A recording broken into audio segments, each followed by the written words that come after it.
네, 성경적 기도, 주기도문에 관한 내용을 계속 다루고 있는데요. 오늘은 8장, 시험에 들게 하지 마옵시고 다만 악에서 구하옵소서라는 부분을 살펴보도록 하겠습니다. 마태복음 6장에 나오는 주기도문 중에서 굉장히 실질적인 내용이죠. 우리를 시험에 들게 하지 마옵시고 다만 악에서 구하시옵소서, 이 내용인데요. 오카나 목사님께서 이렇게 말씀하셨습니다. 175페이지를 보시면은 하나님의 자녀라고 해서 세상의 시험과 유혹을 면제받지는 못한다. 지난번에 어떤 성도님께서 질문하셨는데요. 제가 이렇게 페이지 넘버를 쓰고 말씀을 책 읽는 내용을 적는데 조금씩 단어는 변화를 줍니다. 그래서 여러분들께서 이해하시기 쉽도록 단어는 조금 변경되지만은 예를 들어서 이런 경우에 175페이지를 보시면은 그 내용이 나와 있습니다. 그래서 결국 우리가 세상에 사는 동안은 계속해서 시험과 유혹이 있다는 거죠. 그런 부분에 있어서 이 기도가 반드시 필요하다, 그런 말씀인데요. 예수님께서 우리의 그 사정을 너무 잘 알고 계셨어요. 제자들에게도 이렇게 말씀하셨습니다. 너희는 나의 모든 시험 중에 항상 나와 함께한 자들인즉, 예수님과 함께 한다고 해서 시험을 받지 않는 것이 아니라는 이야기죠. 이 세상에 있는 동안은. 그래서 여러분, 혹시 삶을 살아가시면서 시험과 유혹이 닥쳐오시면 그 부분에 대해서 이상하게 생각하실 필요가 없습니다.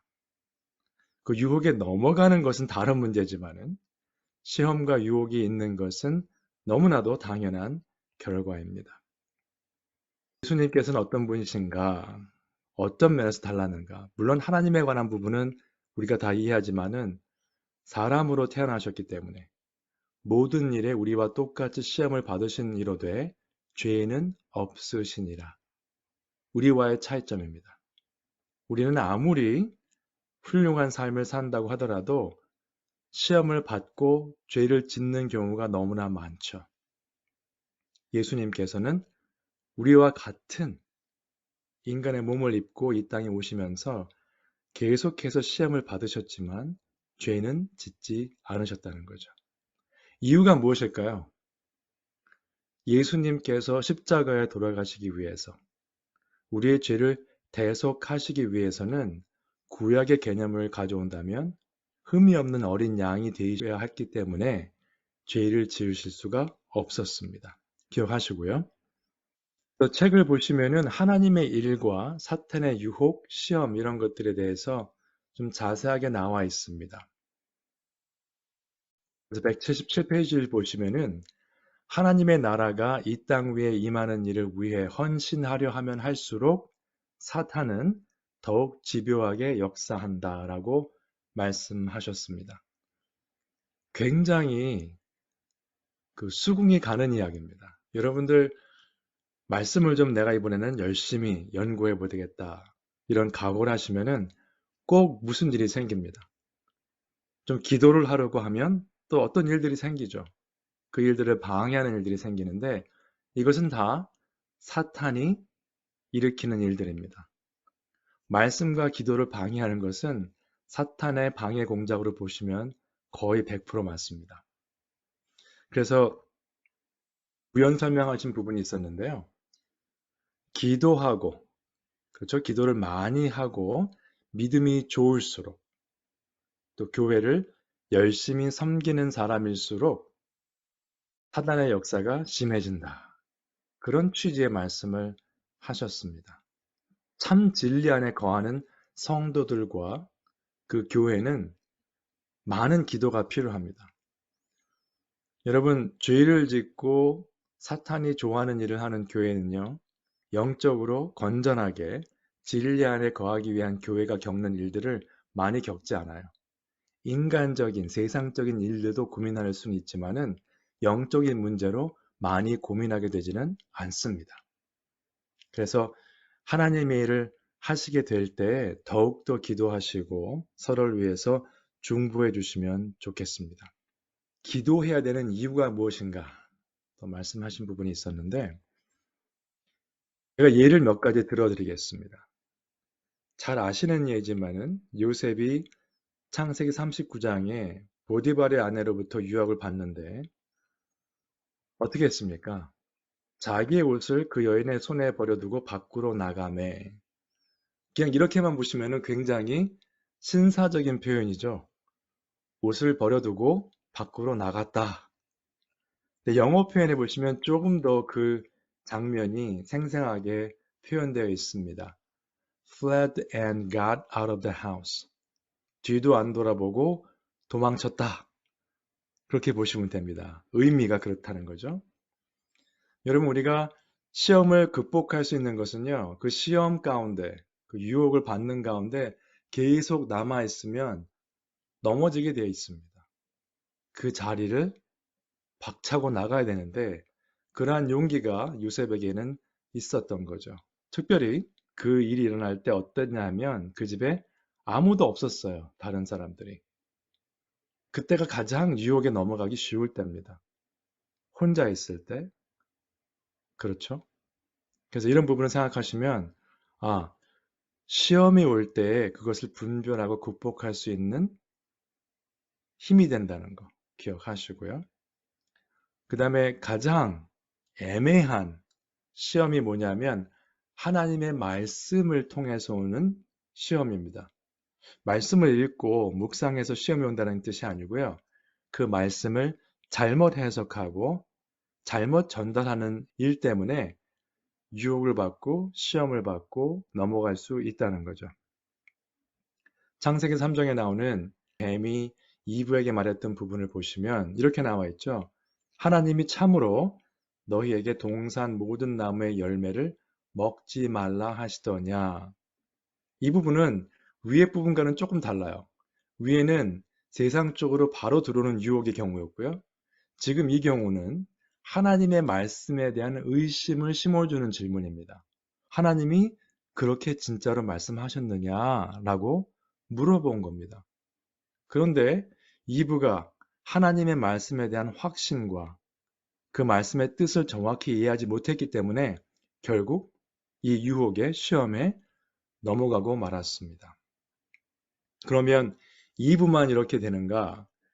이 말씀을 가지고 유혹하는 것은 사탄의 전략입니다.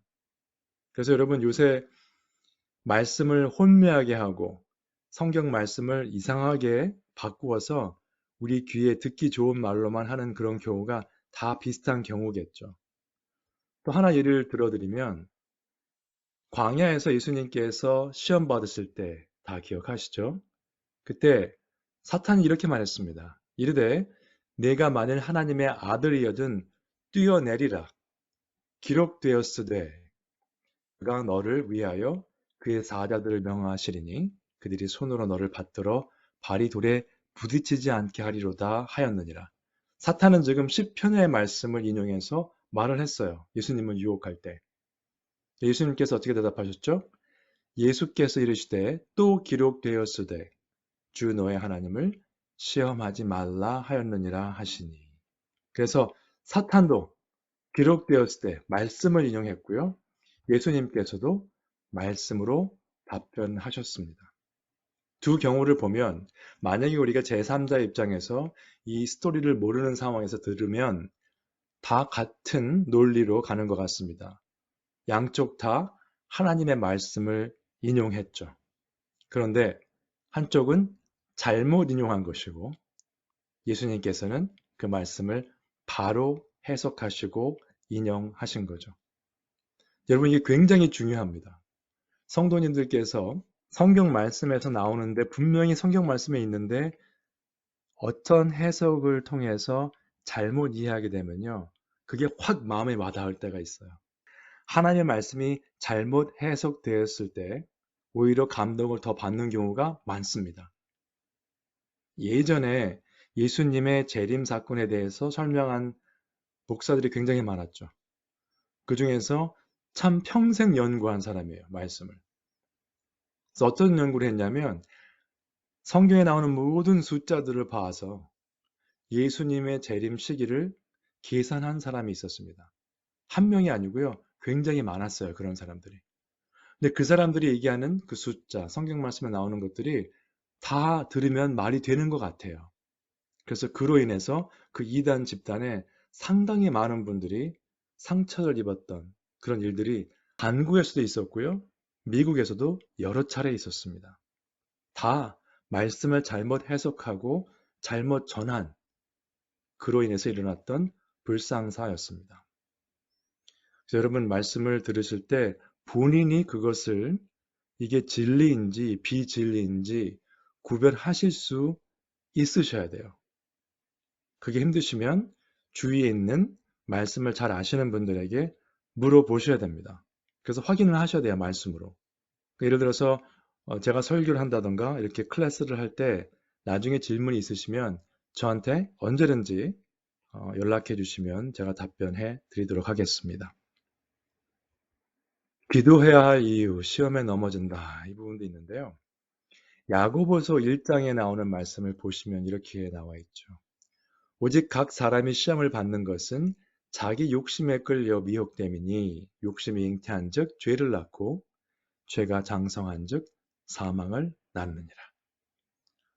여러분 삶을 살아가면서 이런 시험을 받을 때요. 조심하실 게 뭐냐면 다른 사람으로 인해서 내가 그 죄를 범했던 부분에 대해서 그 사람을 이유로 삼을 때가 많습니다. 아담이 그랬죠. 하나님께서 질문하셨을 때 하나님께서 만들어주신 여자로 인해서 내가 이렇게 됐습니다. 핑계를 댄 거죠. 다른 사람을.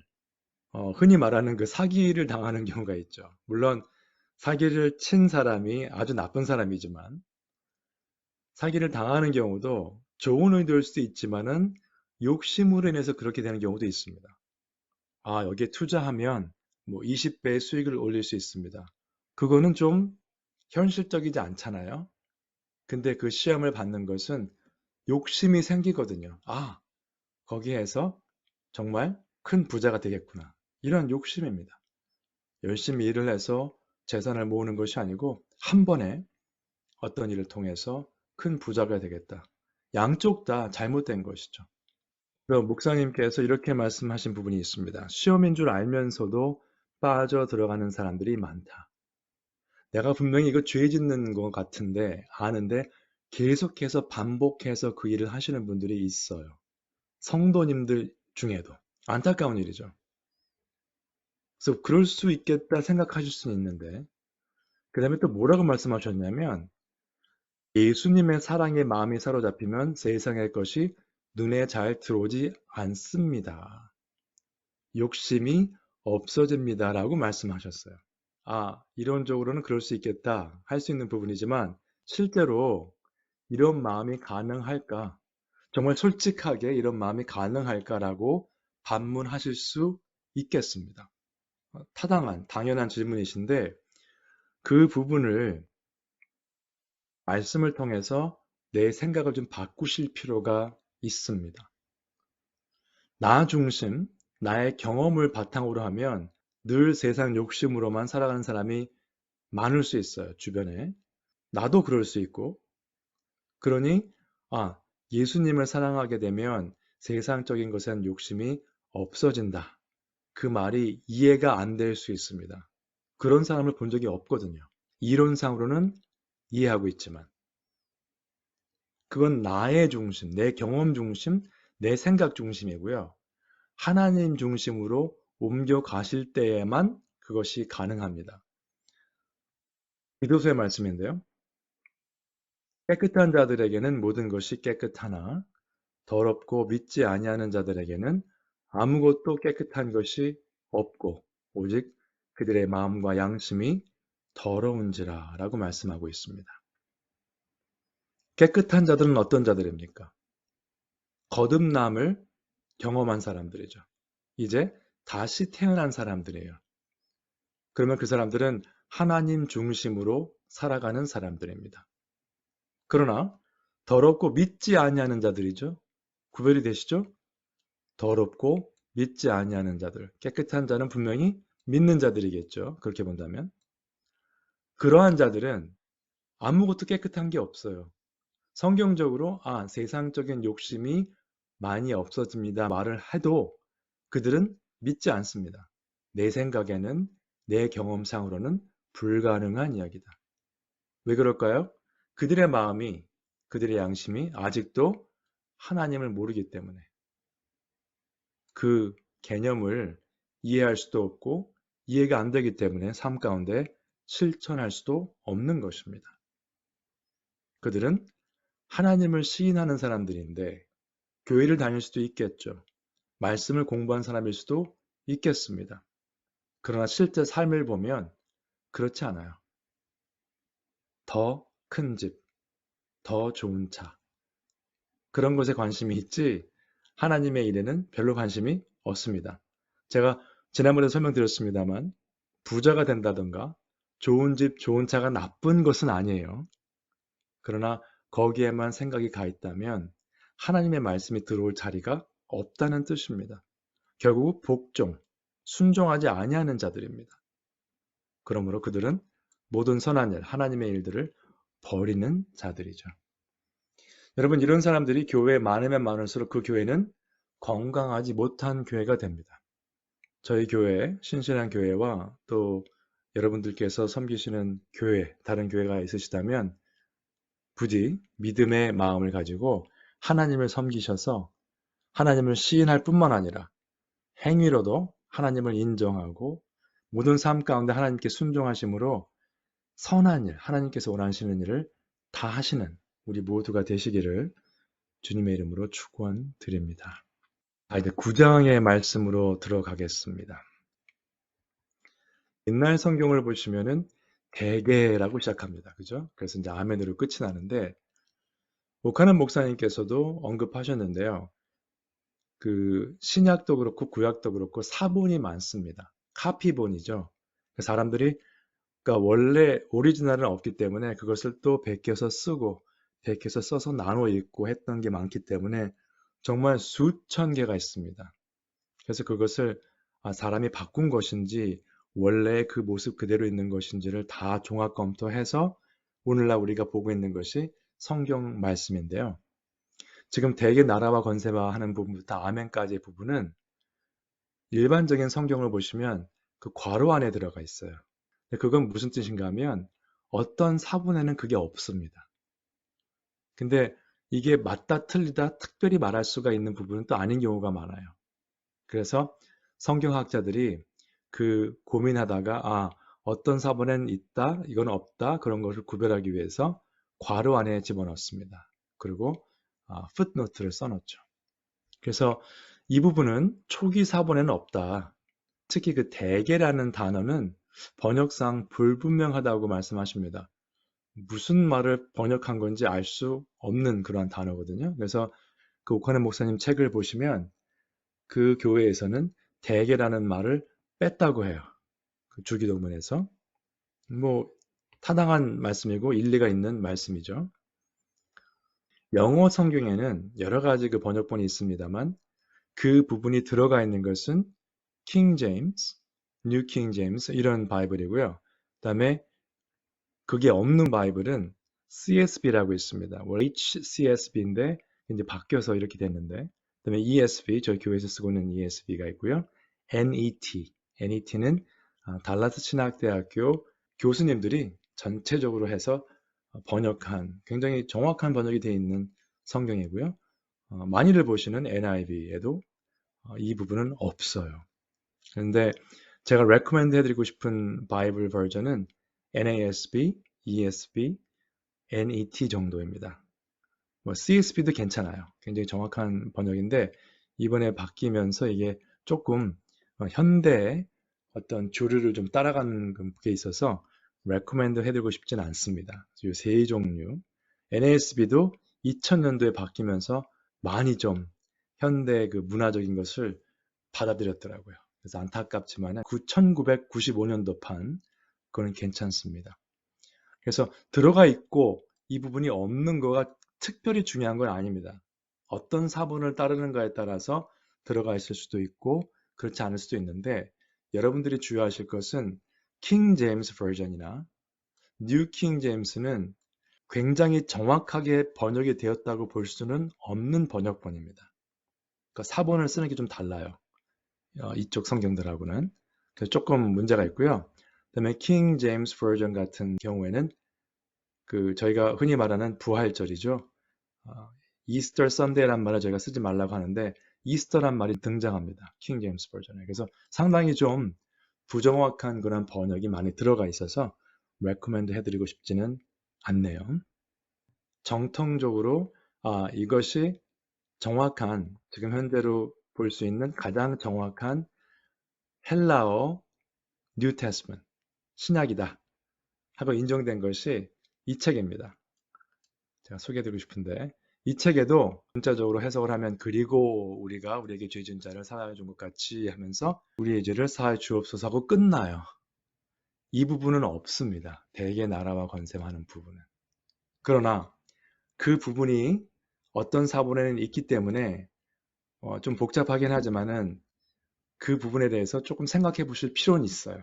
특별히 하나님의 주권과 권능에 관한 부분인데 R.C. 스프롤은 이렇게 말을 했습니다. 지금 현대 교회의 가장 취약점이 어떤 것인가 하면 하나님께서 하나님의 파워를 성경 말씀 안에 가지고 계시다는 거. 그걸 잊어버린다는 거죠. 그래서 다른 것을 본다는 거죠. 하나님의 능력, 그 파워를 프로그램이나 어떤 방법이나 어떤 기술적인 면으로 커버하려고 한다. 모든 다른 것을 보는데 성경 말씀만 안 본다는 거예요. 안타깝게도. 그래서 어떻게 결론을 내리셨냐면 하나님께서만 삶을 바꿀 수 있는 능력이 있는데 그 능력은 하나님의 말씀에 초점을 맞추고 있다. 상당히 중요한 내용입니다. 그래서 대개 나라와 권세와 영광이 하는 부분을 있다 없다 특별히 싸우실 필요는 없고요.